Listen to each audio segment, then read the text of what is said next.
పొద్దుల కాడ సంపంగిన వింది, అందగత్తెను చూడ జాబిల్లి వచ్చింది.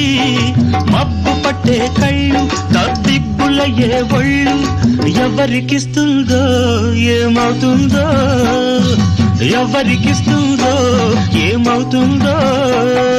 సంధ్య పొద్దుల కాడ సంపంగిన వింది, అందగాడికి తో